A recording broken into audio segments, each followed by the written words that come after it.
Bharatiya Janata party को हेमंत सरकार के द्वारा किए गए हर कार्य में तुष्टिकरण नजर आता है। दिल्ली से हमारा जुड़ाव है और दिल्ली से ही हमारी पार्टी चलती है, तो अगर दिल्ली में बैठ के बुलाई जा रही है तो इसमें किसी तरह का कोई हर्ज की बात नहीं है। इस वक्त हमारे साथ मौजूद हैं कांग्रेस के वरिष्ठ नेता शमशेर आलम जी और इनसे ही हम कई विषयों पर बातचीत करेंगे। शमशेर जी, सरकार ने कोविड को देखते हुए जो गाइडलाइंस जारी किया है, ऐसे में बीजेपी अब ये सवाल खड़ा कर रही है कि ये गाइडलाइंस तुष्टीकरण वाला है। 6 बजे शाम तक डीजे पर प्रतिबंध, 100 लोग, ये तमाम वो चीजें हैं जिसका विरोध बीजेपी कर रही है। क्या किस रूप में देख रहे हैं? देखिए, कोविड को लेकर के जिस तरह से हम लोगों ने नुकसान उठाया है, निश्चित तौर पर कहीं न कहीं कोविड को लेकर के सरकार हमेशा आशंकित रहती है और कोविड अन्य देशों में भी जिस तरह से पैर पसार रहे हैं, उसको लेकर के अगर गाइडलाइन तैयार किया गया है तो इसका स्वागत होना चाहिए, न कि विरोध होना चाहिए। लेकिन कह रहे हैं कि 100 लोग जो अखाड़ा होता है, झंडे को संभालने में 100 लोग लग जाते हैं, बिना गीत का रामनवमी अधूरा रहेगा।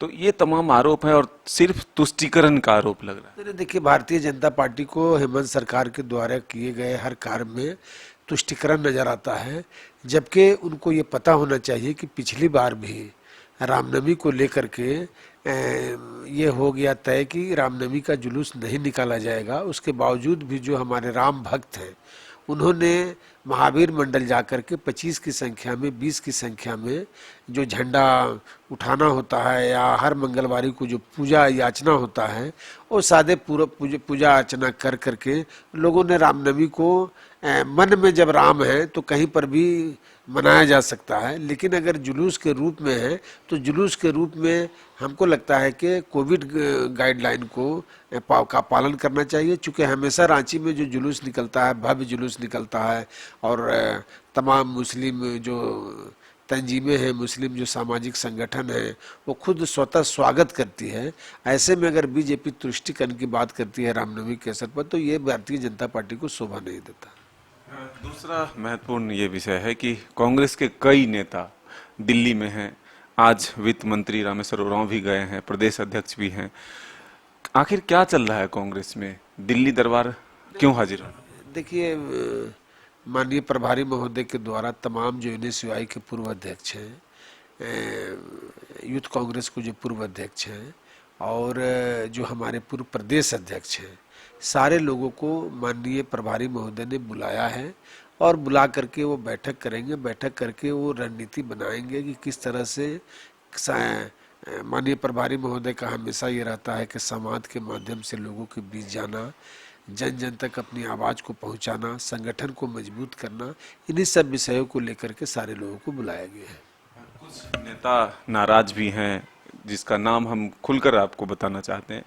आलोक दुबे, किशोर नाथ शाहदेव जी, राजेश जी, ये तमाम वैसे लोग पहले दिल्ली गए जो नाराज चल रहे हैं।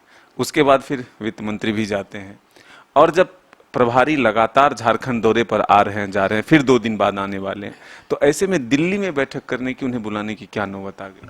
नहीं, दिल्ली में तो देखिए, सवाल है कि दिल्ली हमारा मरकज है, दिल्ली हमारा केंद्र है।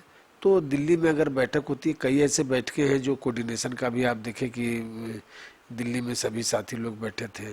फिर उसके बाद में CLP और प्रदेश अध्यक्ष भी जा कर के वहाँ बैठक कर चुके हैं। उसी तरह और आगे भी आप देखेंगे कि जिस तरह से हमारे माननीय प्रभारी महोदय का योजना है कि सारे प्रखंड के अध्यक्ष जो संयोजक बनाए जाएंगे समाज के, उनको भी दिल्ली बुलाना है।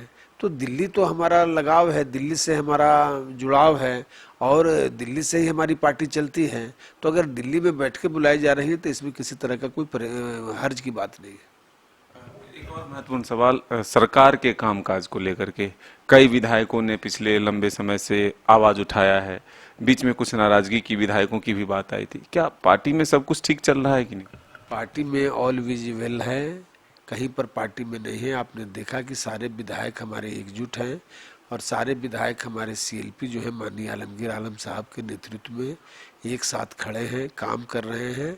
और जो लोग भी अगर विपक्ष के लोग हमारे पार्टी में टूट को देखते हैं तो हमको लगता है वो मुंगेरी लाल के हसीना सपना के मुताबिक होगा।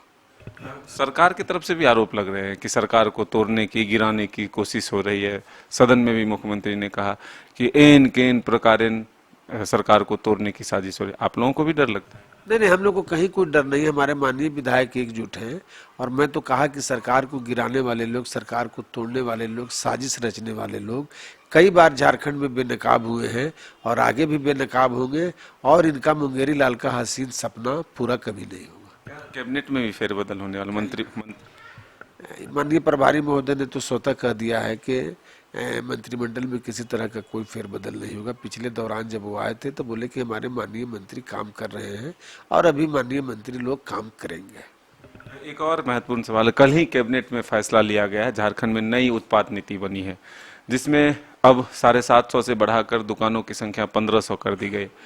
विपक्ष का आरोप है कि सरकार लोगों की जान लेने के लिए तैयार है, न कि लोगों की रक्षा करने के लिए, और गुरुजी का जो सपना था शराबबंदी उसको ताक पर रखती है। देखिए, ये जो विपक्ष क्या कह रहा है, विपक्ष जब अपने सत्ता शासन में थे तो किस तरह से शराब को लेकर के सरकार स्वतः शराब बेची है और आज वो शराब पर अगर किसी तरह की दलील पेश करती है, किसी तरह का अगर राय मशवरा देती है तो हमको लगता है कि विपक्ष के लोगों को ये शोभा नहीं देता है।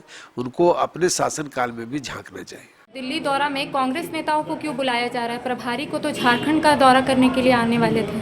देखिए, उसमें यह है कि जो पूर्व में भी यूथ कांग्रेस NSY महिला कांग्रेस की अध्यक्ष रही और वो अभी नहीं है, तो उन लोगों के साथ एक बैठक है कि कैसे संगठन को और हम अधिक धारदार बना सके, कैसे हम संगठन को और अधिक तेजी ला सके, इसके लिए विचार विमर्श करने के लिए जो है आज की बैठक आई। क्या ऐसा माना जा सकता है कि दिल्ली बुलाया गया है तो यानी कि आप लोगों को ऐसा कहीं ना कहीं लग रहा है कि कांग्रेस में फूट देखने को मिल सकती है आने वाले वक्त में? देखिए, दिल्ली हमारा शीर्ष नेतृत्व रखता है, तो कहीं ना कहीं हम अपनी बातों को, संगठन की बातों को, अपनी भावनाओं को दिल्ली जाकर के ही हम अपने शीर्ष नेतृत्व से बात करते हैं। तो दिल्ली तो हमारे लिए मक्का मदीना सब कुछ है, तो दिल्ली जाना ये हमारे लिए कोई नई बात नहीं है। दिल्ली हम लोग बराबर जाते रहते हैं। दिल्ली में जाकर के अपने शीर्ष नेतृत्व से, अपने नेताओं से, अपने आला कमान से संगठन के विषय पे या अन्य विषय वस्तु पे हम लोग लगातार चर्चा करते रहते हैं।